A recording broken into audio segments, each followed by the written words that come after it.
صحت و عافیت کے ساتھ زندگی کی آخری نمازیں بھی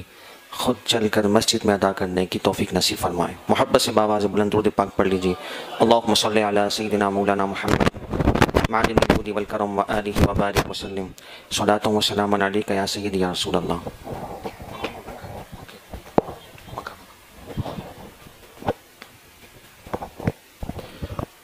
حضرت سیدنا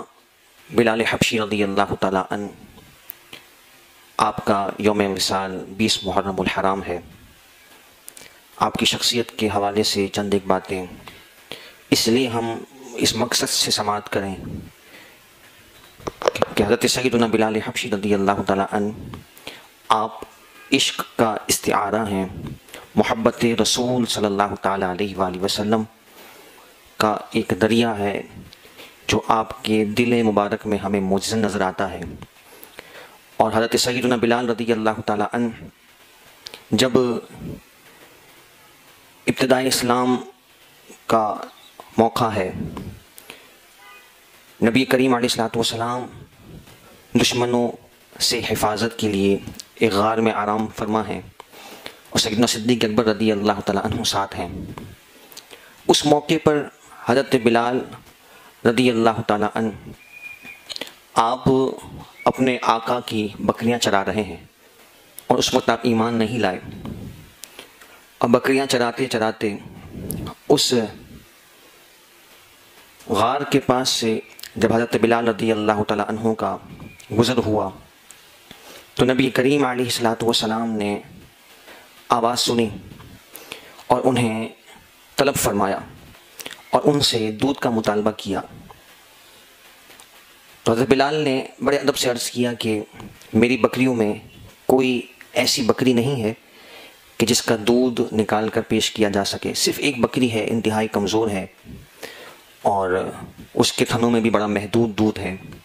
تو نبی کریم رؤوف الرحیم صلی اللہ تعالیٰ علیہ وآلہ وسلم نے فرمایا کہ وہ بکری کہاں ہے، اور پھر نبی پاک صلی اللہ تعالیٰ علیہ وآلہ وسلم خود اپنے دست مبارک سے اس بکری کا دودھ نکالتے ہیں۔ آپ نے خود بھی نوش فرمایا، سیدنا صدیق اکبر رضی اللہ تعالیٰ عنہ کو بھی نوش فرمایا، ان کو بھی پیش کیا، اور پھر تیسرا پیالہ حضرت سیدنا بلال حبشی رضی اللہ تعالیٰ عنہ جو اس وقت ایمان نہیں لائے تھے اور یہ پہلی ملاقات ہے، انہیں پیش کرتے ہیں۔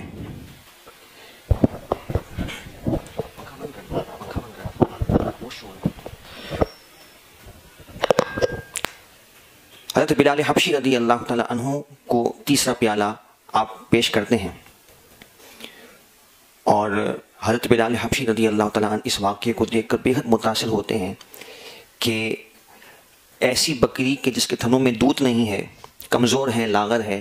اور یہ کیسی عظیم برکت والی شخصیت ہے کہ اپنے ہاتھ مبارک سے وہ دودھ نکالتے ہیں اور اللہ تعالیٰ نے اتنی برکت پیدا فرما دی۔ اسی وقت حضرت بلال حبشی رضی اللہ تعالیٰ عنہ ایمان قبول کر لیتے ہیں۔ تیسرے یا چوتھے فرد ہیں ایمان لانے والوں میں، یعنی ایک تو ہم وہ ترتیب بیان کرتے ہیں کہ سیدہ خدیجہ الکبریٰ خواتین میں سب سے پہلی، اور حضرت سیدنا علی المرتضیٰ بچوں میں سب سے پہلے، صدیق اکبر رضی اللہ تعالیٰ عنہ مردوں میں سب سے پہلے۔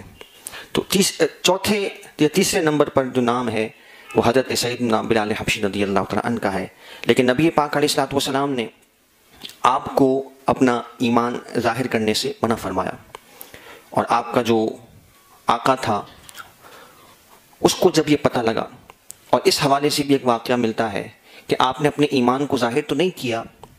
لیکن ایک موقع پر کعبۃ اللہ میں ایک بت رکھا ہوا تھا، آپ پر ایک جلال کی کیفیت آئی اور آپ نے یہ کلمات کہے، خسرا من عبد کنہ، کہ وہ لوگ ہلاک و برباد ہوئے کہ جنہوں نے تم کو پوجا اور باطل خداؤں کی پوجا کی، اللہ وحدہ لا شریک کو چھوڑ دیا۔ اور یہ کلمات کہتے ہوئے آپ نے اس بت پہ تھوک دیا، کسی نے دیکھ لیا اور یہ بات جا کر اس کے آقا کو بتا دی۔ اس کے آقا نے بڑی سختی کی اور یہ غلام ابو جہل کو اور امیہ بن خلف کو سپرد کر دیا اور کہا کہ تمہیں اس کے ساتھ جو کرنا ہے کرو، میں جو ہے وہ اب اس بارے میں تم سے کوئی سوال نہیں کروں گا۔ ان کے آقا کا نام سیرت نگاروں نے عبداللہ بن جدعان لکھا ہے، وہ شریف الطبع تھا، اس نے زیادہ سختی نہیں کی، لیکن اس نے یہ ظلم کیا کہ حضرت بلال حبشی کو ابو جہل اور امیہ بن خلف کو سپرد کر دیا۔ اب انہوں نے ظلم و ستم کے پہاڑ توڑنا شروع کیے، اور وہ جو اذیتوں کی داستان ہمیں مکی زندگی میں ملتی ہے، اور پھر ایک غلام ہونے کے ناطے اس زمانہ جاہلیت میں جو غلاموں اور کنیزوں کے ساتھ ظلم کا رویہ تھا، اس کا سارا خمار اور ساری بھڑاس انہوں نے حضرت سیدنا بلال حبشی پر نکالنا شروع کی، اور پھر ان کے اندر جو نسلی تفاخر تھا کہ ہم جو ہے وہ عرب کے رہنے والے ہیں اور یہ حبشہ کا غلام ہے، تو یہ تمام چیزیں جمع ہوتی ہیں، اور سب سے بڑھ کر سب سے جو بنیادی بات ہے وہ یہ ہے کہ یہ رسول پاک صلی اللہ تعالیٰ علیہ وآلہ وسلم پر ایمان لا چکے ہیں اور ہمارے مقابل آ چکے ہیں۔ تو انہوں نے ظلم و ستم کے پہاڑ توڑنا شروع کیے، اور حضرت بلال حبشی رضی اللہ تعالیٰ عنہ کا مقدس جسم ہے، اور جسم پر چادر بھی نہیں ہے،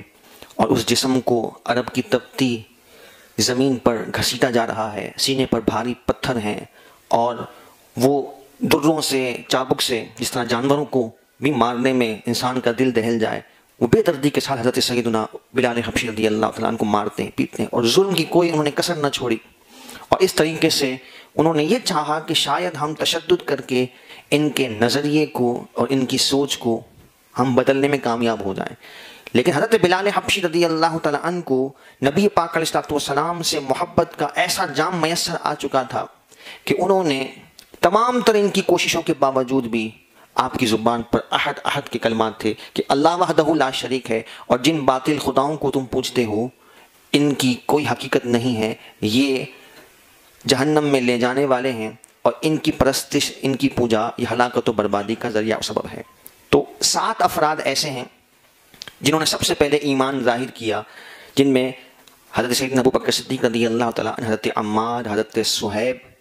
اور حضرت سیدنا سمیہ رضی اللہ تعالیٰ عنہ، حضرت بلال حبشی، حضرت مقداد۔ ان افراد میں بھی حضرت بلال حبشی رضی اللہ تعالیٰ عنہ کا نام ہمیں ملتا ہے۔ پھر یہ سلسلہ آگے بڑھتا جاتا ہے اور اسلام پھیلتا جاتا ہے۔ حضرت بلال حبشی رضی اللہ تعالیٰ عنہ ابھی بھی بدستور غلام ہیں،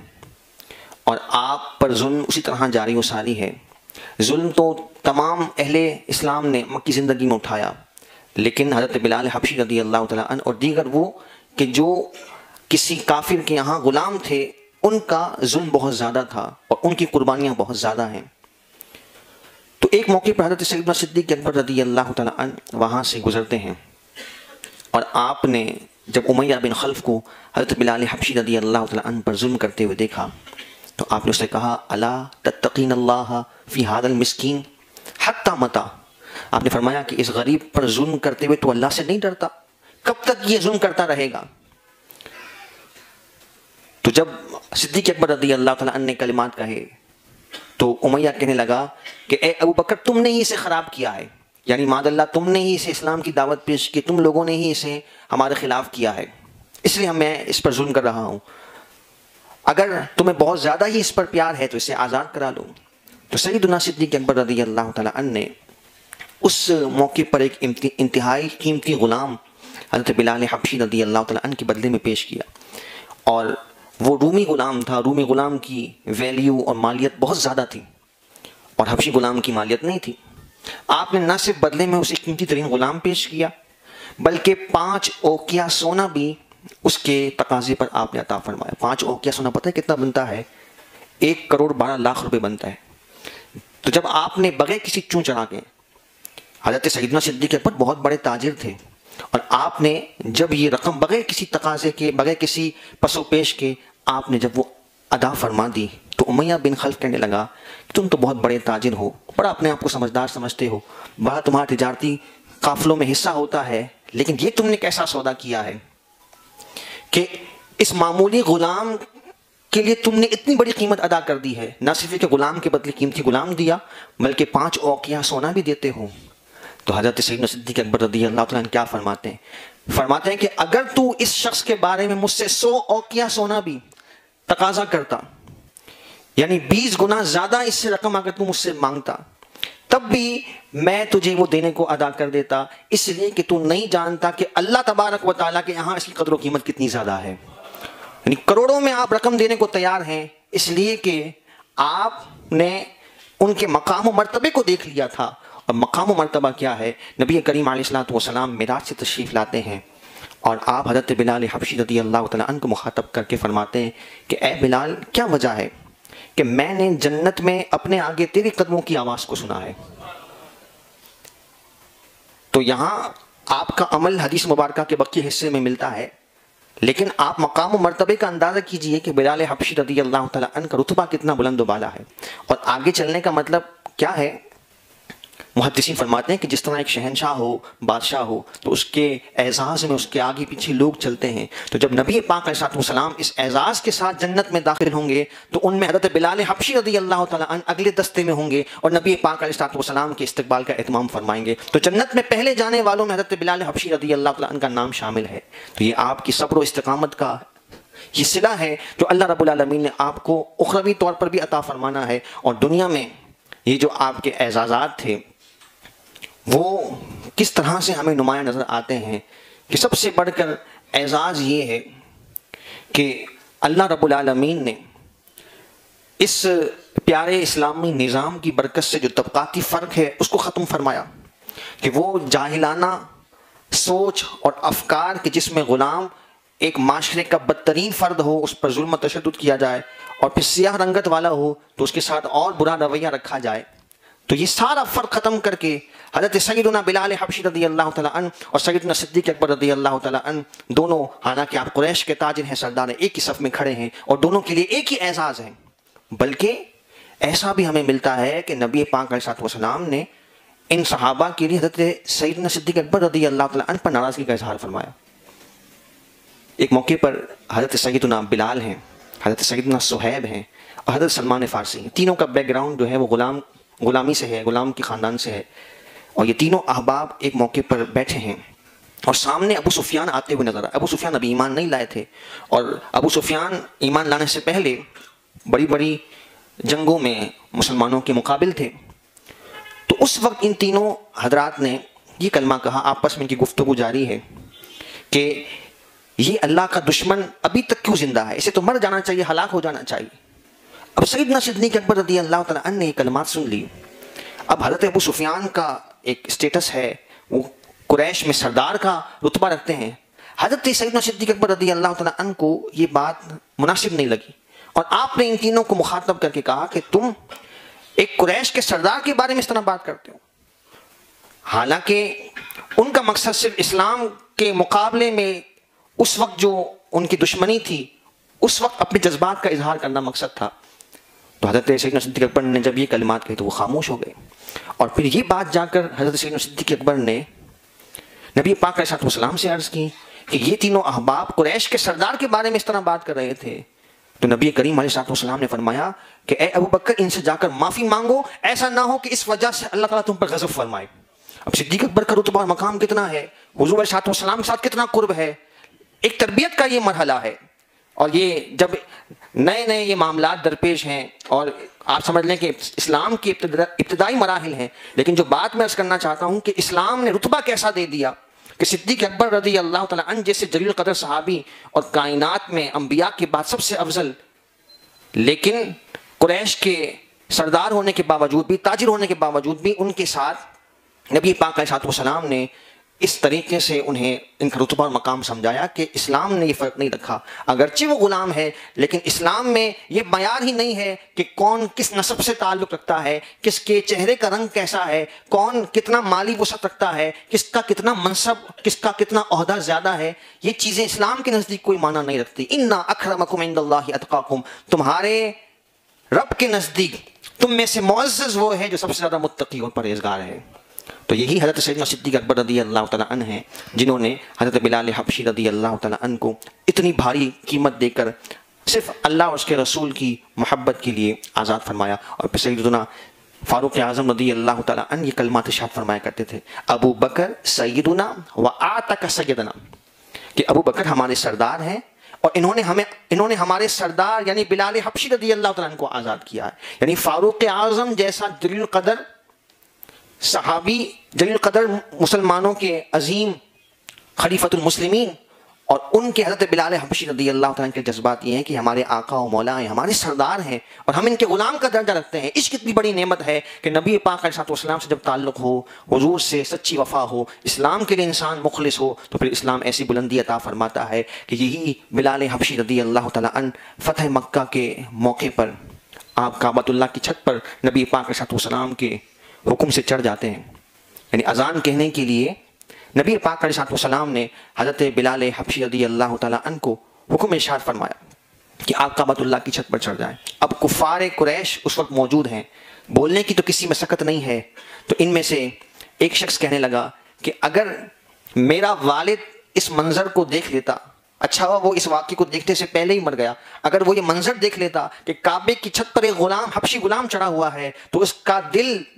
اس غم سے پھٹ جاتا کہ یہ کیا معاملہ ہوا کہ اسلام نے یہ سارے طبقاتی فرق کو اور یہ سارے جاہ و منصب کو اور جھوٹی عزتوں کو پاش پاش کر کے اسلام نے عشق اور محبت کے اور اللہ اور اس کے رسول کے ساتھ تعلق کو تقویت اور اہمیت دی ہے۔ کہتے تھے سیدنا بلال حبشی رضی اللہ تعالیٰ عنہ اس عظیم منصب پر فائد ہیں۔ اور پھر نبی کریم علیہ السلام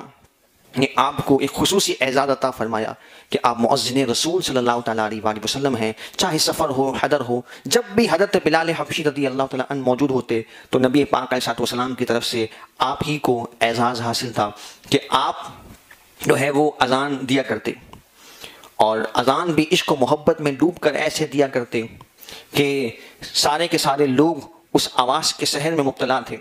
اور حضرت سیدنا بلال حبشی رضی اللہ تعالیٰ عنہ آپ جب اذان پڑھتے تو آپ کی عادت کریمہ تھی کہ جب تشہد پر پہنچتے اشہد ان محمدن عبدہ ورسولہ، اشہد ان محمد پہ جب پہنچتے تو آپ نبی پاک علیہ السلام کی زیارت کر کے اپنی آنکھوں کو ٹھنڈا کیا کرتے۔ اب جب نبی پاک علیہ السلام کا وصال ظاہری ہوا تو آپ سوچیں کہ جن کے عشق کی ابتدائی محبت کے انتہائی کمال درجے سے ہے، اور پھر ہر لمحے اس محبتوں میں اور عشق میں اضافہ در اضافہ ہوتا چلا جائے، اور پھر نبی پاک علیہ السلام کا جب وصال ہو اور صحابہ پر ایک غم کا غلبہ طاری ہو، وہ کیا کیفیت ہوگی وہ لفظوں میں بیان نہیں ہو سکتی۔ تو وہ گلیاں کہ جہاں نبی پاک علیہ السلام گھوما کرتے ہوں، حضور کی زیارت کا انہیں شرف ملتا ہو، حضور کے پیچھے نمازیں پڑھنے کا موقع ملتا ہو، تو حضور کے علیہ السلام کے وصال کے بعد حضرت بلال حبشی رضی اللہ تعالیٰ عنہ مکے میں نہ رہ سکے، یعنی مدینہ منورہ میں نہ رہ سکے، آپ نے مدینہ چھوڑ دیا اور آپ شام تشریف لے گئے۔ تو نبی پاک علیہ السلام حضرت بلال حبشی رضی اللہ تعالیٰ عنہ کے خواب میں آتے ہیں، اور حضور علیہ السلام نے فرمایا ما هذه الجفوہ یا بلال، اے بلال یہ کیسی بے رخی ہے، اما انا لک ان تزورنی، کیا تمہارا دل نہیں چاہتا کہ مجھ سے ملنے آؤ؟ یہ حضور کے وصال کے بعد حضرت بلال حبشی کو خواب میں نبی پاک علیہ السلام حکم فرما رہے ہیں۔ ساری کائنات مدینہ جانے کے لیے تڑپ رہی ہے، حضور علیہ السلام کے دربار پر حاضری کے لیے عاشق کی تمنا اور انتظار اور شوق رہتا ہے۔ یہاں معاملہ الٹ ہے کہ یہاں دربار سعادت مآب صلی اللہ تعالیٰ علیہ وسلم کی بارگاہ سے حکم ہوتا ہے کہ اے بلال مدینہ آ جاؤ۔ جب یہ خواب دیکھتے ہیں مدینہ منورہ آتے ہیں، اب مدینے میں حضرت بلال حبشی سے تشریف لائے تو مدینے میں ایک شور مچ گیا کہ مؤذن رسول صلی اللہ تعالیٰ علیہ وسلم تشریف لائے۔ حضرت سیدنا بلال حبشی رضی اللہ تعالیٰ عنہ حضرات حسنین کریمین سے ملاقات کرتے ہیں، ان سے شفقت و پیار کا معاملہ رکھتے ہیں، اور جب مؤذن رسول صلی اللہ تعالیٰ علیہ وسلم کو لوگوں نے دیکھا تو اپنی خواہش کا اظہار کیا کہ آپ اذان سنائیے جو نبی پاک علیہ السلام کے سامنے آپ اذان سنایا کرتے تھے۔ تو حضرت بلال حبشی نے انکار فرما دیا، فرمایا کہ میں اذان نہیں دے سکوں گا، اس لیے کہ جب میں اشہد ان محمد پر پہنچتا تھا تو میں نبی پاک علیہ السلام کا دیدار کر لیا کرتا تھا، آج میں کہاں سے نبی پاک علیہ السلام کا دیدار کروں گا؟ تو لوگوں کے اصرار پر آپ نے منع کر دیا، لیکن حضرات حسنین کریمین نے پھر کہا۔ اب حضرات حسنین کریمین سے صحابہ کا ایسا پیار تھا، ایسی محبت تھی کہ ان کے کہے کو ٹالنا ان کے لیے بہت مشکل تھا۔ جب حضرات حسنین کریمین نے اصرار کیا تو حضرت سیدنا بلال حبشی رضی اللہ تعالیٰ عنہ اذان دینے کے لیے کھڑے ہوتے ہیں، اور پھر یہی ہوا کہ جب آپ نے اذان شروع کی تو لوگوں پر وہ سارا منظر، ساری کیفیت کہ جب نبی پاک علیہ السلام موجود ہوتے، وہ آواز اتنے عرصے سے لوگوں نے سنی نہیں تھی، اب وہی آواز حضرت بلال حبشی رضی اللہ تعالیٰ عنہ کی مدینہ منورہ کی گلیوں میں گھوم رہی ہے، اور لوگوں کے دل کلیجے جو ہے وہ حلق میں آنا شروع ہو گئے کہ یہ کیسی آواز ہے، کیا نبی پاک علیہ السلام قبر انور سے واپس تشریف لے آئے؟ اور لوگوں پر ایک غم کا، ایک دوبارہ گویا کہ غم تازہ ہونے کا سارا معاملہ اور کیفیت و جذبات ہو گئے، اور لوگ زاروں قطار رو رہے ہیں۔ راوی اور سیرت نگار لکھتے ہیں کہ حضور کے وصال کے بعد یہ واحد دن تھا کہ لوگ اتنا حضور کی یاد میں اور فراق میں روئے، اور سارا منظر لوگوں کو یاد آیا، اور حضرت بلال حبشی رضی اللہ تعالیٰ عنہ آپ بھی جو ہے وہ اذان مکمل نہ فرما سکے، اور اشہد ان محمد پہ آپ غم کے غلبے کی وجہ سے غش کھا کر آپ گر جاتے ہیں، اور پھر آپ کچھ دنوں بعد دوبارہ مدینہ منورہ چھوڑ کر تشریف لے جاتے ہیں۔ یہ محبت کے جذبات ہیں، عشق ایسے ٹھاٹے مارتا ہوا جو ہمیں نظر آتا ہے۔ جبھی تو رتبہ مقام ہے کہ اسلام کا یہ حسن اور یہ اسلام کی شان ہے کہ اسلام جو ہے طبقاتی فرق ختم کرتا ہے اور رنگ و نسل کے فرق کو ختم کر کے محبت و الفت کے یہ ہمیں نرالے انداز سکھاتا ہے۔ اور وہ جو روایت میں نے ایک حساب کے گوش گزار کیا کہ نبی پاک علیہ الصلوۃ والسلام نے حضرت بلال حبشی سے فرمایا کہ کیا وجہ ہے کہ اے بلال میں نے جنت میں تیرے آگے تیرے قدموں کی آواز کو سنا ہے، ایسا کون سا تیرا عمل ہے؟ حضرت بلال حبشی رضی اللہ تعالیٰ عنہ عرض کرتے ہیں ہمارے لیے اس میں دعوت عمل ہے۔ آپ عرض کرتے ہیں کہ میری یہ عادت ہے کہ جب بھی میں بے وضو ہوتا ہوں فوراً وضو کر لیتا ہوں۔ ایک آپ کی یہ عادت آپ نے ارشاد فرمائی، اور دوسری بات آپ نے ارشاد فرمائی کہ جب بھی میں وضو کرتا ہوں وضو کے بعد میں تحیۃ الوضو ادا کرتا ہوں۔ تحیۃ الوضو کون سی نماز ہے؟ ایک مستحب اور نفل نماز ہے۔ دو طرح کی نمازیں ہیں، ایک تحیۃ الوضو اور ایک تحیۃ المسجد۔ یعنی مسجد میں جب آئیں تو مسجد کے احترام میں اگر نماز کا وقت نہیں بھی ہے تو ہم مسجد کے احترام میں 2 رکعت نفل نماز ادا کریں، یا ہم اگر وضو کریں تو وضو کے احترام میں 2 رکعت نماز ادا کی جائیں، تو اسے تحیۃ الوضو اور تحیۃ المسجد کہتے ہیں۔ اور اگر ہم مسجد میں داخل ہوئے اور ساتھ ہی ہم نے ڈائریکٹ بغیر بیٹھے نماز کا جو وقت ہے اس کی سنتوں میں مشغول ہو گئے تو وہی نماز کی سنتیں تحیۃ المسجد اور وضو کے قائم مقام ہو جاتی ہیں۔ بہرحال آپ نے اپنی پیاری عادت ذکر فرمائی کہ جس کی بنا پر اللہ رب العالمین نے آپ کو یہ عظیم مقام عطا فرمایا، تو ایک اچھا عمل ضرور ہے، ہمارے لیے اس میں ترغیب بھی ہے، لیکن ساتھ میں یہ عظیم اعزاز نبی پاک علیہ الصلوۃ والسلام نے آپ کے لیے عطا فرمایا۔ بہت سارے آپ کے عشق اور محبت کے واقعات ہیں۔ صرف آخری بات، آپ کے انتقال کے وقت ایک دنیا سے محبت کرنے والا جب مر رہا ہو تو اس پر کتنی فکریں حاوی ہوتی ہیں، کتنا غم کا غلبہ ہوتا ہے، رشتہ داروں سے جدا ہونے کا غم اور دیگر معاملات، اور اپنے مال کے ساتھ جو اس کا تعلق رہا، مال و اسباب جو اس نے بنایا، اور دیگر چیزیں جب دنیا سے انسان جانے لگے تو اس پر ایک افکار کا ایک غلبہ ہوتا ہے کہ میرے بعد میرے پیچھے لوگوں کا کیا ہوگا، میرے ورثاء کا کیا ہوگا۔ لیکن حضرت بلال حبشی رضی اللہ تعالیٰ عنہ جب آخری لمحات ہیں اور مرض کی کیفیت ہے اور اب محسوس ہو رہا ہے کہ چند ہی گھڑیوں کے آپ مہمان ہیں، تو آپ کی زوجہ ایک فطری محبت کی وجہ سے ان کی آنکھوں سے غم کی وجہ سے آنسو جاری ہیں کہ حضرت بلال حبشی رضی اللہ تعالیٰ عنہ رخصت ہونے والے ہیں۔ تو جب ان کی زوجہ رو رہی ہیں تو اس وقت حضرت بلال حبشی رضی اللہ تعالیٰ عنہ کے جذبات کیا ہیں؟ حضرت بلال حبشی رضی اللہ تعالیٰ عنہ مسکرا رہے ہیں اور انہیں خوشی ہے۔ جب آپ کی زوجہ کو آپ نے روتے ہوئے دیکھا تو منع کر دیا، فرمایا رو مت، اس لیے کہ تجھے پتہ نہیں ہے کہ آج مجھے کتنا بڑا اعزاز ملنے والا ہے کہ آج جب جیسے ہی آنکھ بند ہوگی مجھے نبی پاک علیہ الصلوۃ والسلام کا قرب مل جائے گا کہ جن کے انتظار میں میں نے بڑی مشکل سے آپ کے وصال ظاہر کے بعد یہ ایام اور سال گزارے ہیں، اور اب مجھے یہ موقع ملنے جا رہا ہے کہ میں حضور علیہ الصلوۃ والسلام سے ملاقات کروں گا، آپ کے صحابہ سے ملاقات کروں گا، تو میرے لیے اس سے بڑھ کر کیا اعزاز کی بات ہے؟ یہ غم کا موقع تو نہیں، یہ تو بہت بڑی خوشی کا موقع ہے۔ یہ بات وہی کہہ سکتا ہے کہ جس کی زندگی کا ہر لمحہ عشق کی انتہا اور کمال کے ساتھ گزرا ہو۔ تو جس کی زندگی ایسی ہو تو پھر اللہ تبارک و تعالیٰ موت بھی ایسی شاندار عطا فرماتا ہے کہ اللہ کی یاد میں، اس کے محبوب علیہ الصلوۃ والسلام کی یاد میں خوشی خوشی وہ مطمئن ہو کر اپنے ایمان کو، اپنے قرب و جوار کے لوگوں کو اپنے ایمان کا گواہ بنا کر دنیا سے رخصت ہوتا ہے۔ اللہ تبارک و تعالیٰ ہمیں حضرت سیدنا بلال حبشی رضی اللہ تعالیٰ عنہ کے عشق کا حصہ نصیب فرمائے۔